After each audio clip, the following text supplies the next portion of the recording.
Hi everyone, it's Kathleen.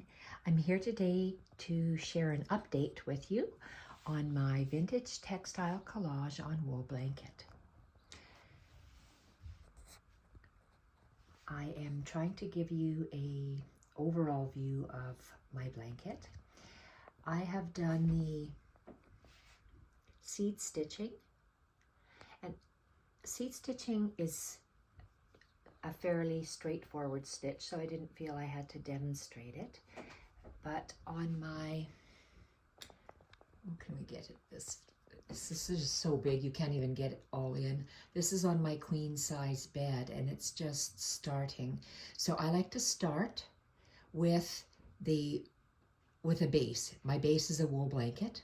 Then I have this linen tablecloth that has the orange flowers, and it was just a little bit smaller than the wool blanket. Then from the edge of the linen tablecloth, I added vintage pieces from the tablecloth onto the wool and from the tablecloth onto the tablecloth.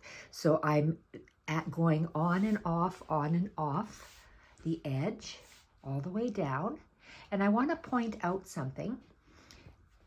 Okay, I've done all that in previous videos. It shows how I start off with my center doily, add the other center doily pieces, and then I go all the way around. With the stitching, I started with the seed stitch.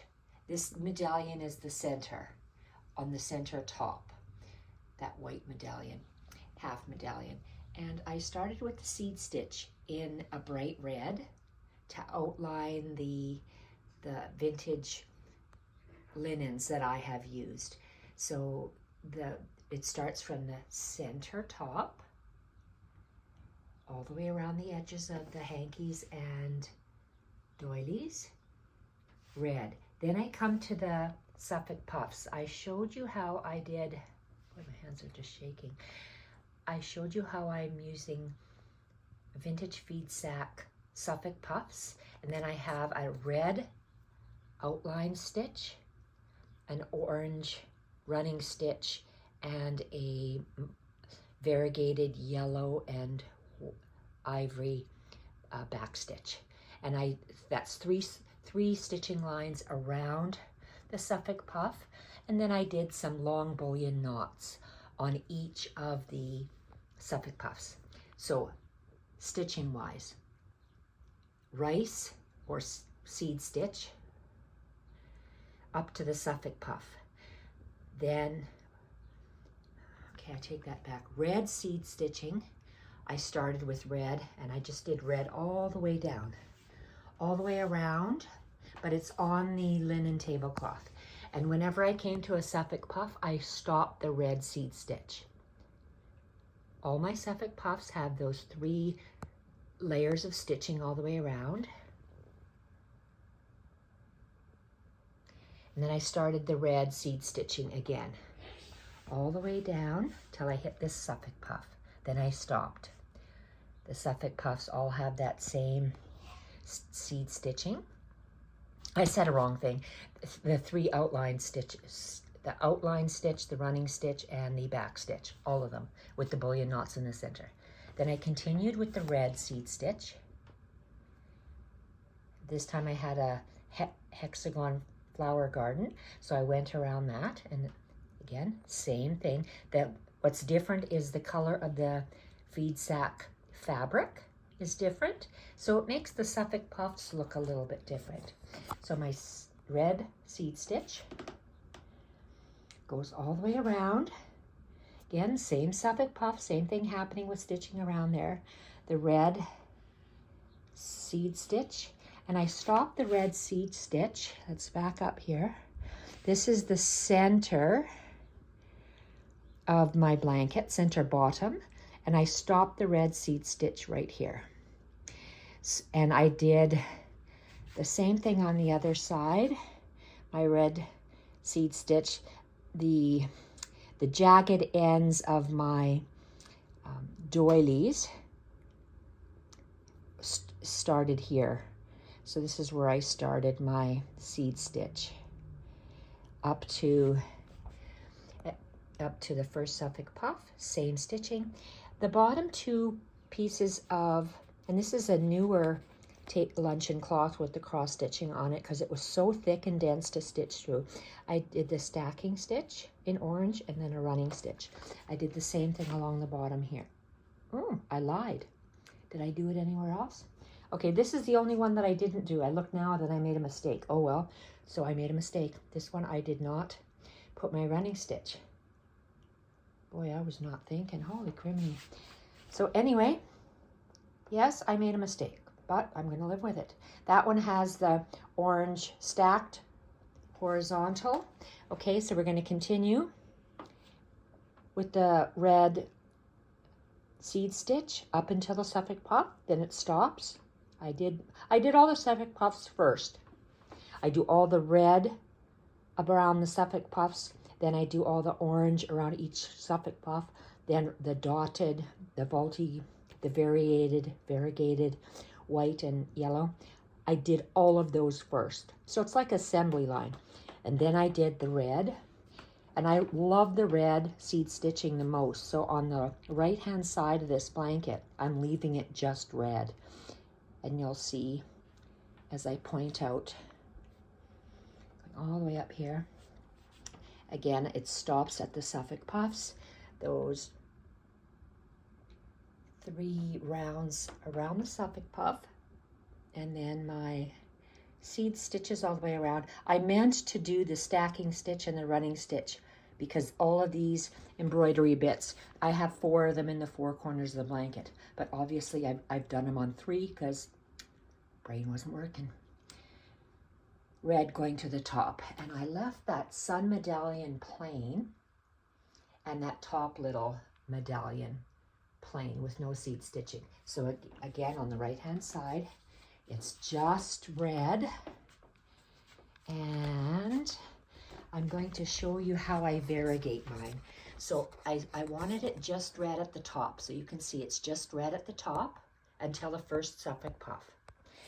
Then I started between the next 2 Suffolk puffs, I add the orange. So it's red and orange. Red and orange to this Suffolk puff, and I continue the red and orange all the way down. And then I stopped. You can see I stopped over there. Then, so the first part is just red. From the top to the first Suffolk puff is just red. Then from the first to the second Suffolk puff, red and orange. And then from here, from the second onwards, I add the variegated. So you have 3 colors starting here. You have the 2 colors of the seed stitch. Then you have the 3 colors. 3 colors. And I just did the 3 colors up to there, this Suffolk puff. Then I continued the 3 colors up to here. And then it stopped. I wasn't sure what I wanted to do on here, so I just continued it so it faded out. So I just did that part. Okay, so all the Suffolk puffs were done. I showed you how to do those long bullions. And I'm practicing on, I still haven't done those. I think I'm going to do something different on those Suffolk puffs or in the center. So I haven't decided quite what I'm going to do yet. So I thought I would continue working on what I was going to do. And this is the only little bit portion. So on the right hand side, all the way up, it's red, seed stitch. Then here it's red and orange till I get,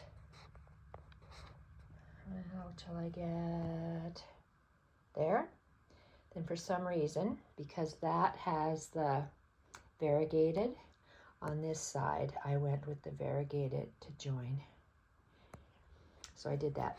So this is the piece, the sample piece, and you do this is the sample piece that I want to do Fleur Wood style thread painting. And you really don't know until you experiment with yarns.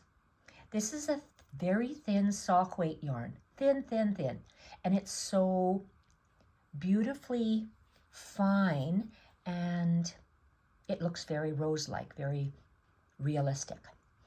When I've done the thicker yarn, the thick yarn that I did the seed stitching in, the red and the orange, that's what the flower looks like.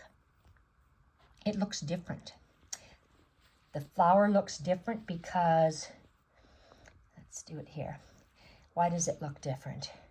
Variegated yarn, in my eye, looks better in a flower than solids. I'm not taking it out. I thought about it, but I thought, no, let's leave it in so I can remember that I like the thicker acrylic yarn for work like this, but not in the flower. I will show you how to do the flowers. It'll be in the next video that I do, because it'll be a long video. And so I really, really like this. I'm hoping to replicate. I don't want to have to cut this out and sew it on. I don't like that. I like stitching on my base. So I'm going to try these colors in one of these roses. But I started this rosebud. I like the way the rosebud looks. I still haven't done the green around it. I'm starting the green here. And next video will be showing you, I'm going to have a lot of the roses done. I'm not doing all of the roses. This one whole corner is going to be, I like the original linen tablecloth, and I'm not touching that whatsoever, the roses. I have black ink drawn by someone else, not me, leaves. I'm going to use the outline stitch in 2 strands of black embroidery floss. And I'm just doing the outline stitch. Nothing fancy with that, only an outline stitch. If you want me to show you how to do an outline stitch, which I think if you're watching this channel, you know how to stitch, so you don't need to see me do that. But in case you know, Kathleen, I really want to see it, let me know. Otherwise, I'm not going to do the outline stitch in black 2-stranded embroidery floss, because I feel you know how to do it.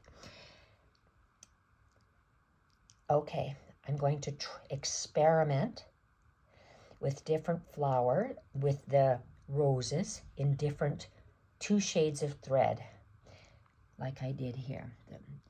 I did that thick yarn. I'm going to go over to another side and use this yarn here. The red and the pink look really nice together. Do I want pink on this blanket? Well, I'm limited in my colors from what I have. So I have red and lime green. We'll have to see what color I choose. I might do a variety of both to practice. And we'll see. Maybe I don't want to continue with the floorwood style, because that's not something that I usually do. I don't usually do this.